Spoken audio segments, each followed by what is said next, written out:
Hey, what's up, everybody? Welcome to the Life in a Show. I'm your host, Jason Wojo. On the Life in a Show, we help people make more, work less, and live better lives because they create lives and businesses they love and they're excited about every day. I am joined on this episode by my Polish co-host, Polish Peter. What's up, dude? Nothing much. I was going to say, maybe, what's up, blah. My mouth is not working today. This is like attempt number 10 at the intro here. That's right. That's why I'm laughing at the beginning. But here's the thing, guys. We have a special guest today. You won't believe who we actually have here. And I don't know how we ended up getting this person on the show, because there's probably have to be a lot of arm twisting and a lot of, I don't know, would you have to, maybe pay this person something to be on this podcast, or I can neither confirm nor deny the yeah. So what Peter's referring to is we have my wife on this call, Elena, and she's going to talk to us about sales. She's been doing sales for over 20 years. She has won the President's Club Award at multiple businesses, multiple years. This past year alone, she won the Inside Salesperson of the Year. She sold $4.5 million in her company, and she's just like a rock star when it comes to sales. She's been doing her whole life, and she's going to talk to us about how to be a successful salesperson. What are some of the traits? Some of the characteristics, qualities? How about some of the tangible things? Like, should we discount our product? Should we use scarcity? Like, how do we handle objections? Things like that, man. It's a great episode. Yeah, so I want you guys to listen from whatever business you have, whether you're a single person, whether you're a real estate investor, whether you work as a salesperson for a company. This conversation applies to you because you got to listen for yourself, right? So if I'm a salesman, how do you talk to this person, right? The questions that you ask, because we dive into some of those things on this particular episode. So let's jump in and hear what she's got to say. Let's do it right now. By the way, I tried asking about Wojo, so stay tuned in the end to see if you actually find something about him. Let's go to the interview right now with Elena Wojo. Elena, welcome to Life in Your Show. Hey, how are you guys? Good. I mean, it's been a long time since I've seen you. Like 3 minutes since I was downstairs in the house. You're upstairs. Yes, I'm upstairs in the house. You two right know now. each other? Yeah, just a little bit.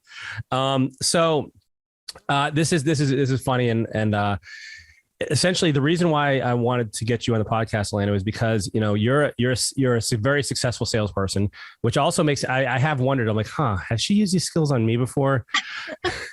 But but sales is such a huge part of business and of being successful, and for companies like that don't have sales teams, or even individuals, or that don't or that don't put some serious training or resources into that, like they struggle. And so before we dive into, and I want a bunch of questions prepared here, but tell people a little bit about yourself and your sales experience so that people can get a context for who you are and your experience.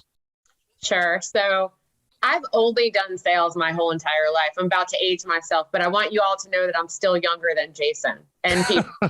So that's true. Still better looking than Jason. So I've been in sales for actually 20 years. My father is a VP of sales at his company. So I feel like I almost emulate him in some ways. So I started out right out of college. I sold television advertising for a few years. And then right after that, I got into pharmaceutical sales, did that for several years.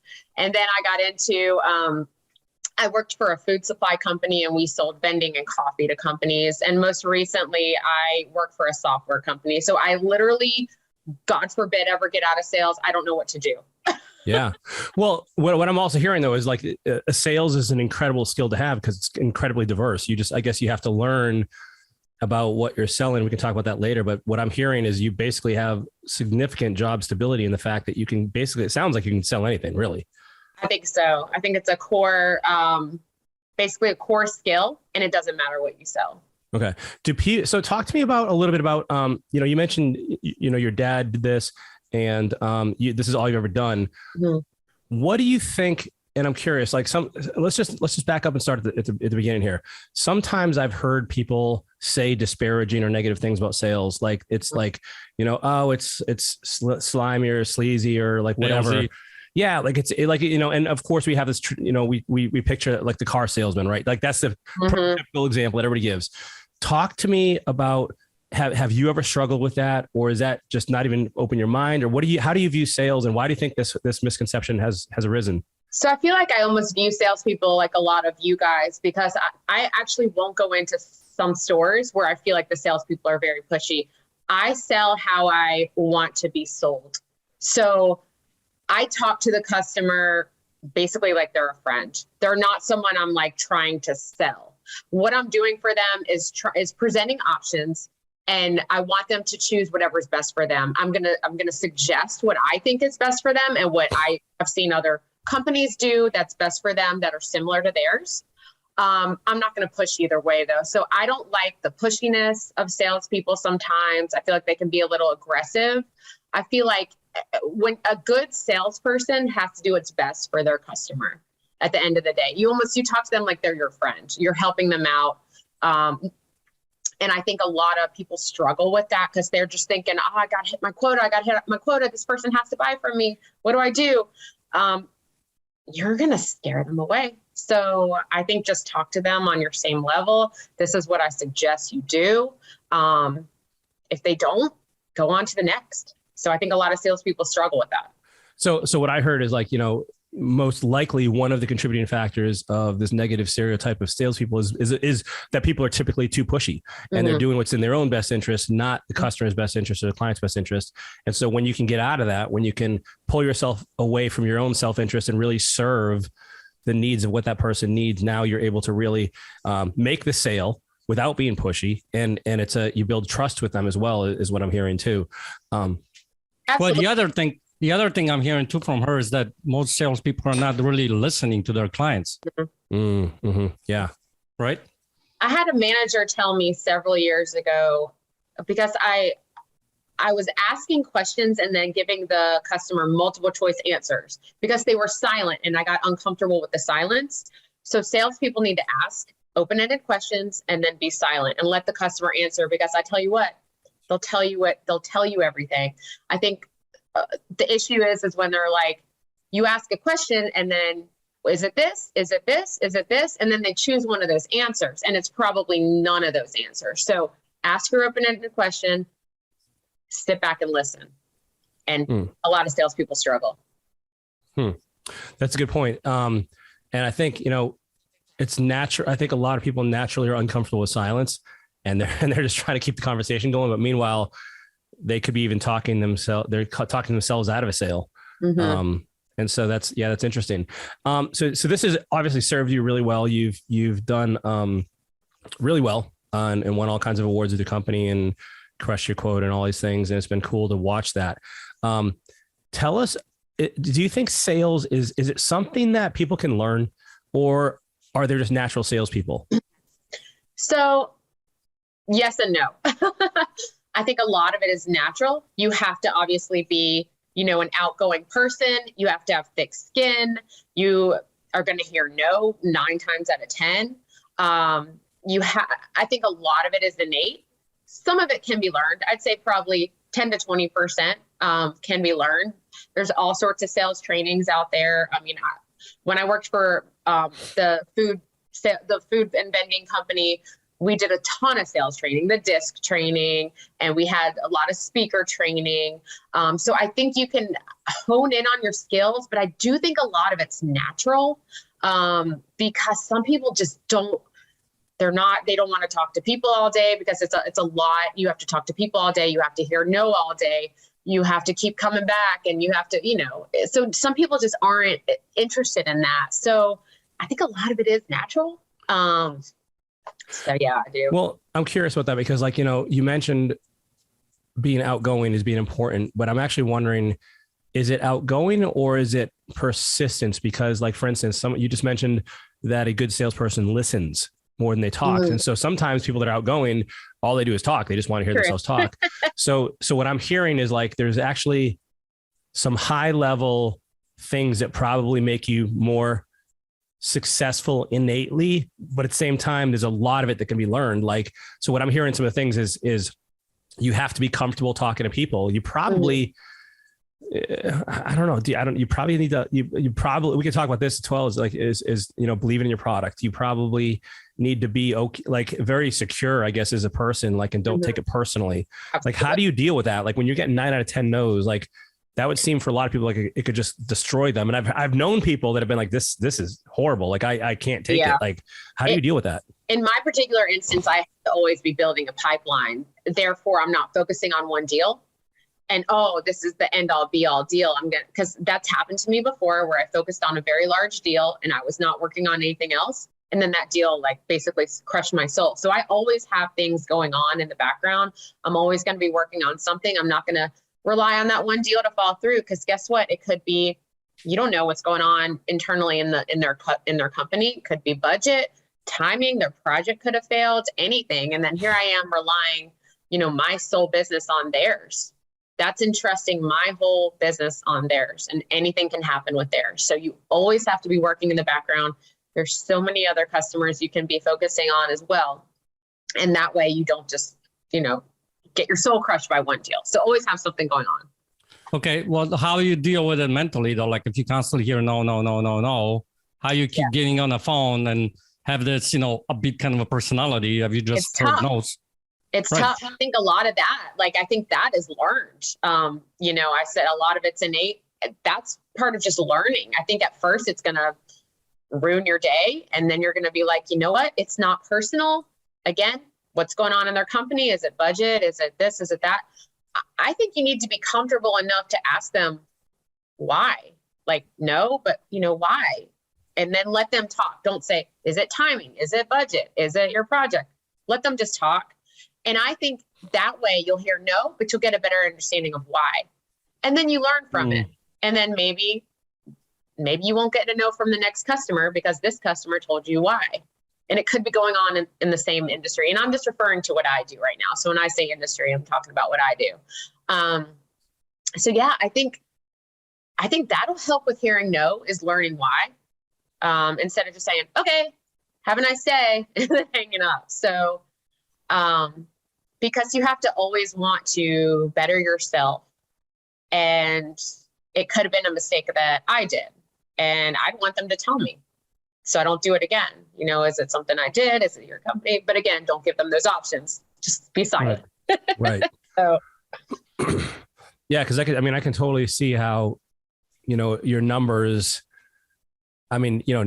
hearing a lot of no's could be just it could be heavy. Like you can feel kind of bad about yourself. And even though you're right, it really probably in most cases has nothing to do with you at all. So you got to talk about the realization that maybe they don't need this product right now at a specific time or whatever it is. Talk to me about, you've sold a lot of different things, like from, everything like you mentioned, from the TV advertising to pharmaceuticals to software. And talk to me about the relationship between the salesperson and the product. Meaning, like, I've heard it said that, like, you can only be successful, and I don't know if this is true or not, but the best salespeople really believe in their product, because otherwise you could potentially have like, some unscrupulous motives behind it. If you don't believe in it and you're selling somebody on it, that would be unethical.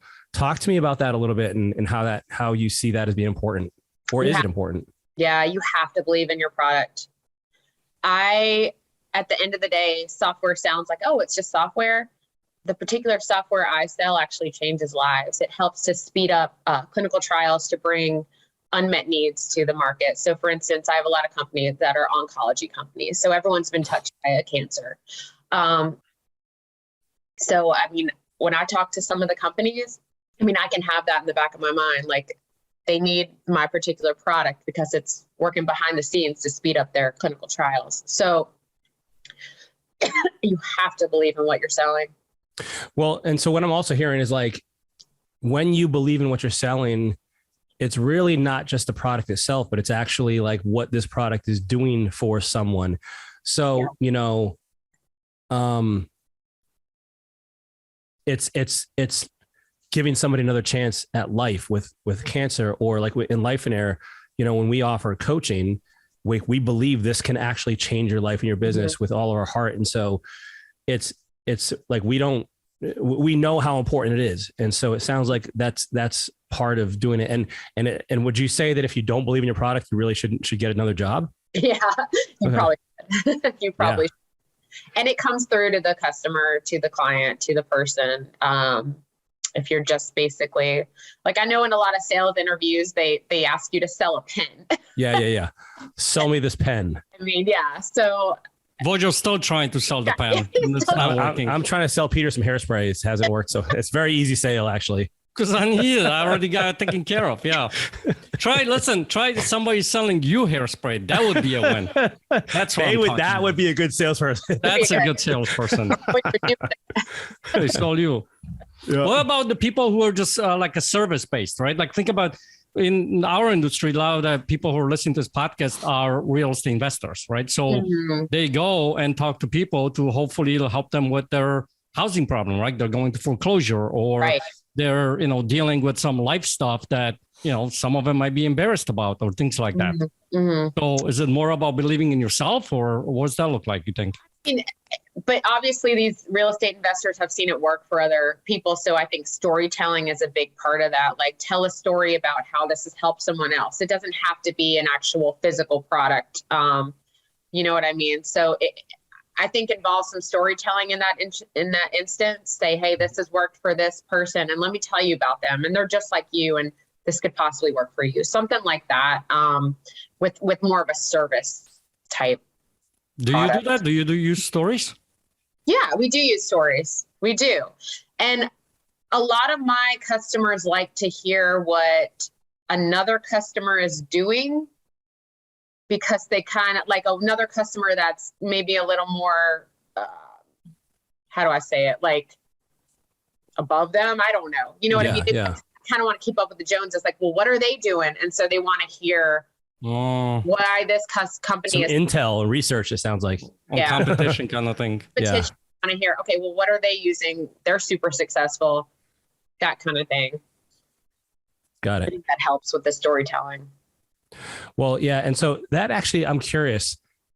You mentioned earlier there's a bunch of this sales training. Like do you have any practical ideas for what are some of the skills and some of the things people can do to become a good salesperson? And I'll just speak for myself. Like I am probably the worst unlikely candidate to be a salesperson ever.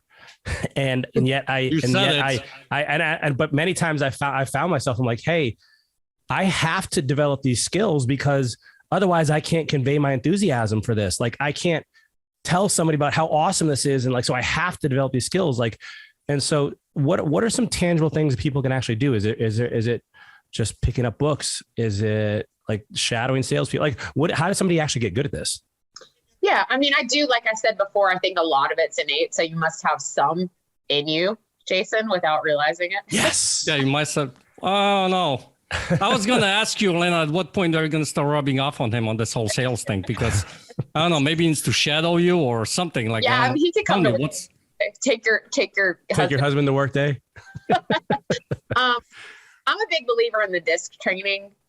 If you're not familiar with it, look it up. You're basically emulating the customer's personality. So they're relating with you more. And so I think if you can train yourself to modify your personality, like I'm a high DI, it switches. Sometimes the I is higher, sometimes the D is higher. But if you're working with someone that's a D, you're quick and to the point. They want this, they want it now, this is why, kind of thing. They have a strong personality. If an I, they want to talk about your kids all day and your dog and what they did last weekend. So if you can get to know the customer and kind of emulate their personality, and I think that training is very important, and you can look it up online and do the training, and practice with your friends, practice with your family, figure out what DISC profile they have.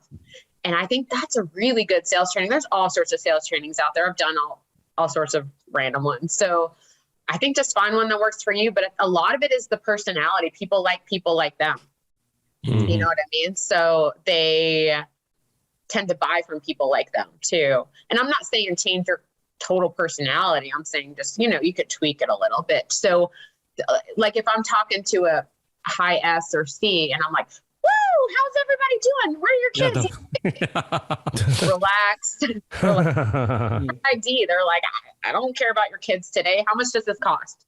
Kind of thing. So I think that's probably the foundation of a really good salesperson is that disc profile. So work on that. So I have Peter, when I first, one of the first few conversations with Elena, we started talking about disc tests. I was like, I'm like, who knows about this? Like, this is super bizarre. And I'm looking around my office right now. It must be downstairs. She has a book, like a 2-inch thick book on disc tests that I had a chance to review. So that stuff is out there. So hold on. So when you guys started dating, she gave you the book to review and go over it and all that kind of stuff? Weird that he was like, because he's not really a salesperson. And we just talked to him. I'm like, how do you know what disc is? So he knew it. Yeah. So points for me. Yeah. I need to ask more questions. Listen, the all sales talk is all good and dandy, but we want to talk about the real stuff. Tell us about Wojo. But the audience wants to know. I've gotten so many questions coming up here from people. It's like, right. Look at him. Look what is happening to him. No. Let's continue on this. So talk to me about how the role sales play in an organization and how a business owner or an operator can make sure that they are doing as much as they can in sales. They're doing it effectively. They're doing it efficiently. Like, what are some of the things or tips? And I'm guessing maybe in the way that you've been treated at these companies and tell us a little bit about how we can empower business owners to make sure their salespeople are doing the best they can. Yeah. So the company I work for right now calls us the front line. And I absolutely love that because we are the face of the company. We're the people who talk to the customers. We're the people who bring in the revenue for the company. So I feel like there's a lot of respect for us at our company. And I feel like that enables us to thrive. So instead of looking down upon salespeople, people at companies, I think, something like, hey, we realize you're the face of the company. We're going to do whatever we can to help you thrive. Because instead of that greasy salesperson, there are good salespeople out there that really want to help customers, that really want to drive revenue to the company. And I think it would just depend where you work, because I've worked for companies that don't really care much about salespeople. So obviously don't work there anymore. Yeah, right. Where they call us the front line. Right. Yeah. But that's a really good point because of the fact that, think about it, whether you're a small business owner, real estate guy, and you have somebody who goes on your sales calls or whatever, right? Mm-hmm. Whoever it might be, you got to make sure that that salesperson is the front line, that you're, kind of looking out for those people, that you are there for them and looking to how you can help them because they're the ones who are bringing the revenue, really. Absolutely. So that's an important aspect. Well, and talk to me about what about so I love that, like a company culture that respects and values salespeople. How do you motivate salespeople? Like, what are some of the factors that influence the performance of a salesperson that makes them want to do good? Is it financial? Is it what are some of the ways that you've seen most people respond? So I think this is up to the manager, and a good manager will ask. So a good manager will say, what motivates you? Money, accolades, awards, raises, whatever it is. A good manager will ask their employee and then come through when they perform, because everyone's motivated differently. It could be, I'm motivated for money because I want to get my kid's scholarship, my kid's college fund stacked up. I'm motivated. I want my name mentioned every week on the weekly meeting. I like plaques. So everyone's motivated differently. So I think it's up to a good manager to ask how they're motivated and then follow through when the person succeeds. That's a great point. Because it's not one shoe fits everybody. Mm-hmm. Well, the other thing I just heard her say too is when she said money, so I can buy, set up the scholarship for my kids. Mm-hmm. So what I'm hearing is the good manager ask why. Why is that important to you? Why is that important to you? Because then you start looking, okay, kids. Well, guess what? We actually have this program in the company that sets up scholarships for kids. We can pour into that. And now all of a sudden, Elena's rocking it out, right? Exactly. And I think a lot of managers don't ask that. They just assume it's, money, and sometimes it's not. And It could be anything. It could be like something as simple. I remember when I first started, I thought it was so cool that I got my name mentioned in a meeting. You know what I mean? So just ask them. I think a bad manager would just expect them to perform no matter what. But there has to be some sort of motivation for the salespeople. Yeah, that's a and really I think good they point. should ask that in the interview before they hire them to make sure it's a good fit. If their company doesn't go through with what they're motivated by, I don't think you should hire them. Got it. Let's talk a little bit about specifics. What are your thoughts on compensation of salespeople? Should it be commission only? Should it be base plus commission, or just base only? Like, what have you seen based on all the industries you've worked in? What has been overall most effective, or is it really individual? Like, and maybe this is another question that you would ask, right? Because maybe some people are motivated by the security of a steady paycheck, and other people want to go out and kill what they're going to eat, kind of thing. Like, what are your thoughts on that?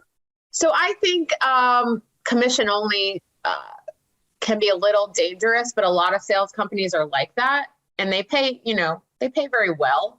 But here's the problem with that. If you don't get money 1 month, it makes you more greedy, and it makes you do unethical things as a salesperson to try to get that. I think a small base just to keep you afloat, and then a hefty commission check is where it's at, because that way you've got money coming in, you're able to pay your bills without being so aggressive to the customer. Like, I can't eat this month. Where am I going to get my money? Kind of thing. So I think companies should just keep your employees afloat with a base, and then make a very generous commission to get them motivated. I think it can be a little bit dangerous when you're just paying them commission, because they could be a little more aggressive. Where am I going? Yeah, that's totally a good point. I didn't even think about that. Like, you might be, Stressed out. Yeah, totally stressing somebody, and they're going to start pushing harder and be more aggressive, and all the things you mentioned earlier in the interview. Yeah, totally true. How about like logistically for salespeople? Like, do you, and I've heard this, I don't know if it's a stereotype, that salespeople are not really good with organization, and they want to go out and talk and sell, and they want somebody else to handle the paperwork and the product onboarding and fulfillment. Like, what does that look like? good thing I don't have to do any of that. Okay. Yeah, I'm not super organized. I am a true salesperson. I like to just go out. Let me do this. I'm going to get the job done. I'm going to sell. Someone else can deal with sending them the invoice. Someone else can deal with sending them the software. Someone else deals with the CRM. Like I don't like any of that stuff. I don't like any of the admin stuff. And good thing how my company is set up. I don't do any of that. No, I know my dad has to do most of that stuff himself, how his business works. He somehow gets it done because he's very unorganized like me too. But yeah, salespeople they tend to not be very organized people. So what I'm actually hearing is like, if you're going to have a successful salesperson or sales team, it's really not just the person or team itself. You need to put the infrastructure in place to help them be successful as well. So you can't just focus on sales. You got to focus on the people that can fill the gaps while the person out there selling is doing their thing. Yeah. I'm the first to admit that I sell nothing by myself. I've got support everywhere. And I always make sure I thank them and let them know that they helped me close this deal, or they got the software to the customer on time, or they did something. I think really thanking those support people is key, because I cannot do this by myself. There's no way. Mm-hmm. Well, I will tell you this though, like one of my students right now, he owns a company that's partnership, right? And he's more of this, salesy kind of a person. And he's the one who needs to go out there and make sales for the company. Mm-hmm. What he's also been doing over the past so many months or whatever years is doing all the other crap that needs to be done in the company. And that's slowing him down, and he hates it and he doesn't like it. So I've been working with him is to go and offload some of those things, that he is the minutia stuff. So he can go out there and sell. And I think for real estate investors, when you're looking at it, or whoever might be the small business owner, that's one of the first things that for salespeople, I think, to offload some of those things for them, because then they can go and make more sales. He's doing more sales now. 1,000% agree. 1,000% agree. It'll slow you down. You'll get that one sale and then be doing all this back end work and not be able to get that second sale and that third sale. So 1,000% agree. Whether it's hiring an assistant or whatever, do it, because you're not going to have the time. You got to have all these other deals working in the background, like I talked about before. Otherwise, you sold one deal, you're going to have to do all this work. You're never going to get on to the next deal. It's just too much. Right. And those extra sales that you're now going to be able to make, guess what? It's going to pay for the assistant. Pay for the assistant. Exactly. That's right. That's right. 1,000%. So you mentioned having multiple deals in your pipeline at once. Talk to us about that. And I also want to know about Followup, and the role of Followup in the sales process. Sure. So we actually have a team that does a lot of the prospecting for us. They're called business development team. So they help get me like a pretty healthy pipeline. I usually call the customer to make sure it's a valid customer to move forward with. So, I'll reach out, we'll have an initial call. We call it a discovery call to see if it's a good fit for now. They may say, hey, we don't have it in the budget right now. Call us the next quarter. So I'll usually do like 2 or 3 touches. So maybe an email, a couple of phone calls. And then if it's just not going anywhere, I usually wait a couple months. I don't bother them like every single week or every single month, or that's just my industry that I'm talking about.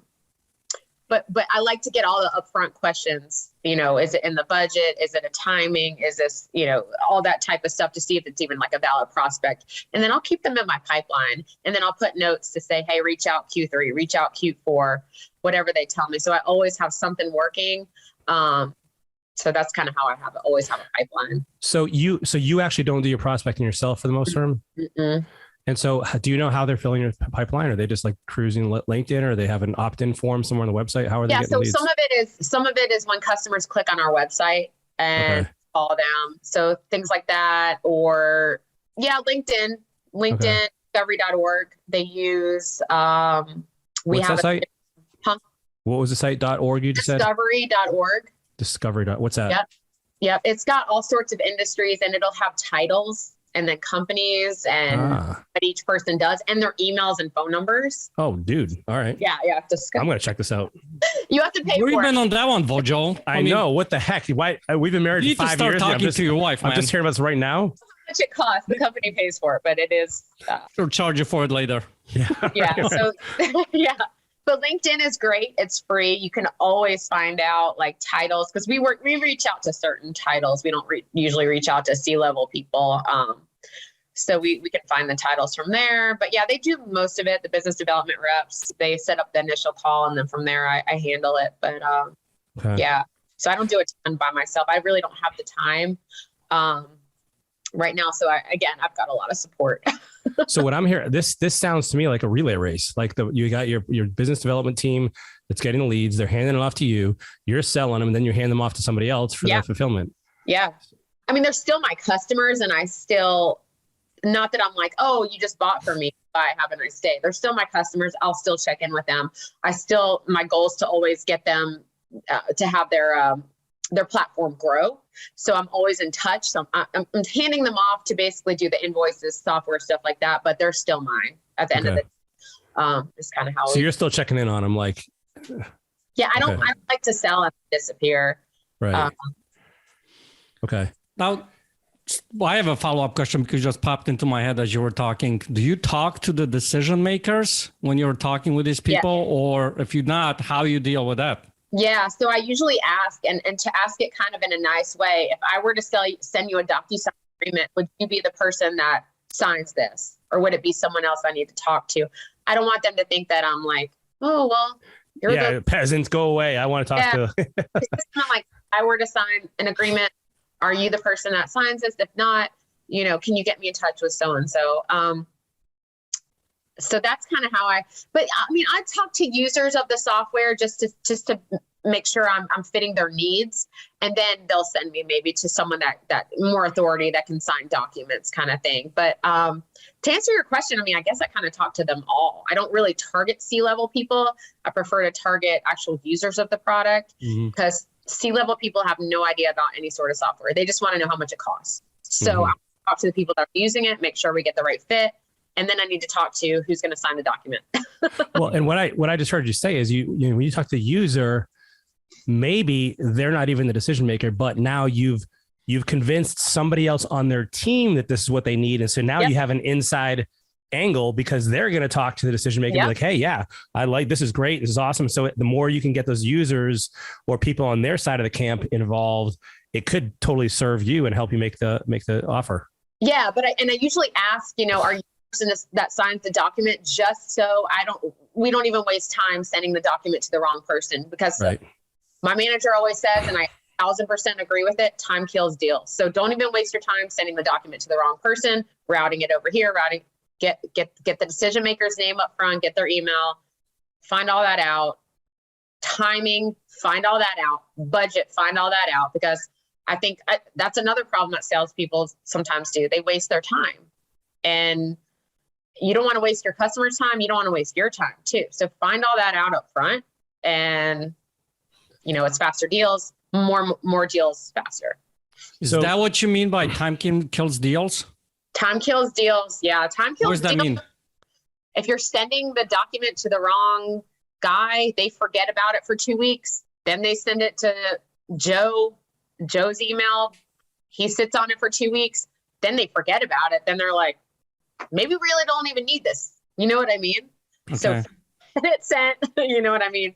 Time can kill deals. Well, you got to be proactive. Yes. But along those lines, when you say time kills deals, do you introduce any kind of deadline or scarcity? Like, hey, next week, this is changing, or next month, or next, like, is that something you do? All my quotes have an expiration date on them. End of the month, usually. And then if they have to go past that, I want them to reach back out, or I reach back out for a new quote. Not that the price is going to change, but you have to create a sense of urgency for them to go. And that can be, what is your timing on this? Is this a Q1 initiative? Find that out immediately. If it's not, let's talk in Q2 then. Because you know what I mean? Don't just send them paperwork and then they're sitting on it for 6 months. Forget about it. Like, just step away sometimes if it's not the right time, and then come back. So you're not necessarily saying, hey, this is going to go up, but you are saying, hey, after this expires, really anything can happen. Like, not that you're like, artificially trying to, It's more of, you told me this is your timing, so this quote is in line with your timing kind of thing. Talk to me about discounting. Do you offer discounts on products, and what's the role of that in sales? I don't. So I don't. Some of my colleagues do. I don't, because we talked about believing in the product. I believe in my product so much that I don't want to degrade its worth, kind of thing. I don't discount. I say, this is our best price we can offer you. If now's not the right time, let's set up another call in 6 months, maybe when they have the budget. But I've been at my company for 5.5 years. I've maybe discounted once or twice. I'm not going to do it. Because then it's not going to be enough, and they're going to be like, well, how about 20%? Right. Like now that you've shown that you will wiggle, now they want to know how far they can go. They want to know how far. And sometimes they ask just to find out. And I've even had customers reach out to like colleagues and find out, see if they will budge on the price. And like, I don't. Yeah. I believe that it's worth its cost. Right. If they need more time to pay for it, we have like 60-day net payment or 90-day. We can do something like that. But I'm not going to discount it. Okay. That makes a lot of sense. And it's kind of like, I like what you're saying on that. How about, are there any incentives that you do use? Like, so you're not going to discount it, but do you ever say something like, hey, if you get this in, we have this special going right now where you get an extra XYZ. Yeah. So we give extra months, like a 14-month license instead of things like that, because it does at the end of the day save them money. It adds value. And it doesn't take away from the value of the product. Right. It adds to it. So I like that a lot. Yeah. I'll do things like that. Okay. So you are saving the money, but it's just not on the discount. It's on like, you get a longer term for you, or if you're back with your food service company, maybe it's like, hey, we're gonna give you this extra stuff over here. Yeah. I'm taking away from the actual cost. Yeah. So I got a question for you. I've heard this before, and I truly believe that. So I want to ask you if you feel the same way, that when they say no, and they say if it's cost too much or whatever, like that answer, the objection is money, right? That it's never about money. What do you think about that? Yeah, that's a tough one. You hear that a lot. It costs too much. I think just ask them why. Like, is it, and again, be quiet because you're going to want to be like, well, is it timing? Is you have this budget in Q3 and Q4? And say, well, if it costs too much, what price would you buy it at? And I'm not saying discount it to that price, like, but just ask them more questions. Like, is this the wrong timing for it? Do you have the budget the next month? Because a lot of times it's not price, because I don't discount and they'll still move ahead. You know what I mean? So it's really not an objective. I think sometimes they're just trying to test you when they say it's too expensive and see if you're going to budge. This goes back to the discount question. Oh, well, 50% off if you buy now. No. Okay. Well, if this isn't the right time, I'm not saying to push them, because they're basically telling you no, but they're also probably testing you a little bit too. What is it? What price would you move forward on this product with? Or would you feel more comfortable if we talk again in Q3? That kind of thing. But yeah, you're right. It's not necessarily price. Well, Peter, what I heard from that question is really like, do they value it enough to think that it's worth the money? Like, so do they see the connection between what they'll spend on this and then some sort of return on the back end? So maybe it's a question of value. They just haven't been convinced or educated, I should say, enough on the product to show them why it's worth the money. Is that what you're getting at, Peter? Well, yeah, that's, I think, part one. And part two, I think, is like, for instance, if you're a real estate investor, you go into somebody's house, right? And they're going foreclosure, and you offer them, and real estate investors don't offer the highest price. They offer towards the lower price, right? Yeah. And that person says, well, I can't sell it for that much because that's too low, right? So asking that question, why is that kind of thing, getting deeper into this, because there is a reason why can't they go that low, because guess what? I need to find another house. I need to live somewhere else. And now I'm on the street. Okay, so what if I have to find a place to live somewhere? So you're not on the street. Does that solve your problem, right? So getting deeper. So that was my kind of question behind that if you start asking them questions and listening to them more, you start finding out the real reason why they're saying no. Right. It's not the money necessarily. It's some kind of another reason. In the corporate world might be a little bit different, right? Because, we have this budget coming up right now, and we have to look at those kinds of things, right? So, but there is always, I think, a bigger reason than just money. That's what I'm getting at. Yeah. I think it's safe to say why. You can ask why. I think it's fine. Yeah. So we're coming up to a wrap on our time here. What are we forgetting to ask that we should be asking? We're not salespeople necessarily, and we're probably forgetting something important. And everybody listening right now is like, "Oh, you got to ask this." Is there anything you can think of, or did we do a good job? Anything else you think you can think of? There should be like a chat box where people could ask. I know, right? Yeah, we need to start doing these live. We've talked about it. I would just be afraid that Peter would get heckled the whole time, and so he wouldn't be able to focus.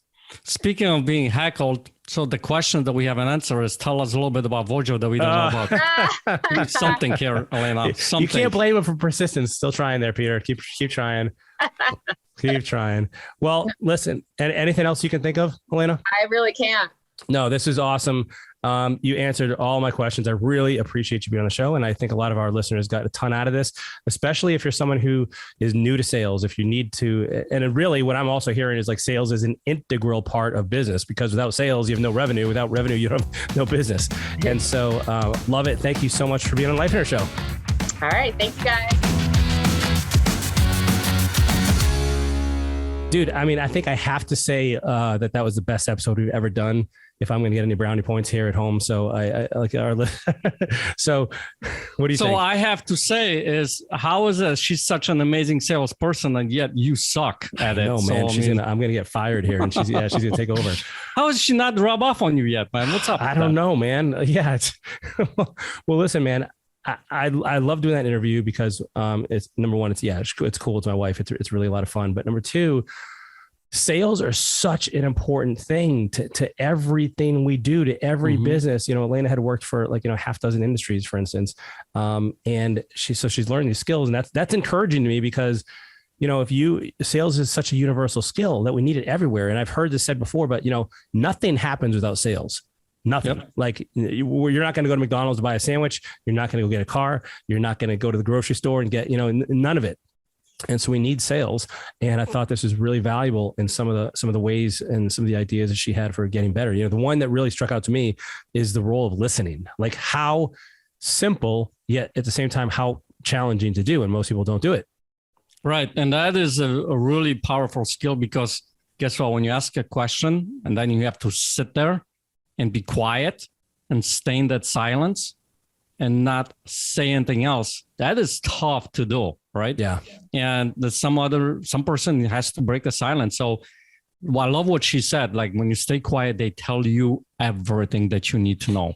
And when she said that, I truly believe that they tell you everything you need to know that you can use to help them get the sale. And the other thing is that she said that I love is you got to believe in what you're selling. Yeah. I think that's so important that you got to believe in, whether it's yourself or it's your product. You got to love it. You got to believe it, because that's going to show, especially in the person-person conversations, I think, right? It shows if you are just selling for the sake of selling, or you really believe it's going to help the other person. Yeah. She talked about how the product that she sells, it helps a lot of people, solves lives, right? So, she shares stories with people who have probably helped them solve their life, So it is such an important thing. One other thing that I really like what she was talking about is, asking the why question, right? You ask the why and find out what really is important to that person. Yeah. What's really behind it. And then you can help them out tremendously. That's totally, dude. And yeah, I love what you said there. Like, you're not selling a product or service. You're selling somebody a result, and I mean, are you going to feel sleazy about it? Let's say you have a cure for cancer and if somebody says, and someone's dying from cancer, are you going to feel like you're selling them if you're going to save their life? No, of course not. You're like giving them life. You're doing this incredible thing. And so I think when you have that belief, and by the way, like that's how we think about life in air. And that's why when I invite people to join coaching, it's something I know will change their life. I'm so excited about it. And so the other thing I really enjoyed from this episode was it really struck me a couple things. One is how it's really a system. Really, it's not a solo salesperson going out and doing everything from A to Z.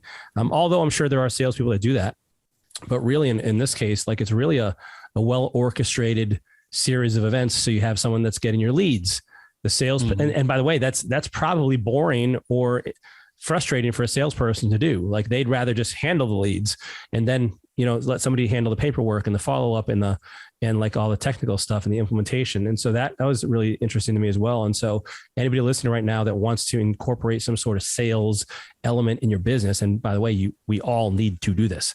That should give you a different perspective on how you can equip this your team to do this more effectively.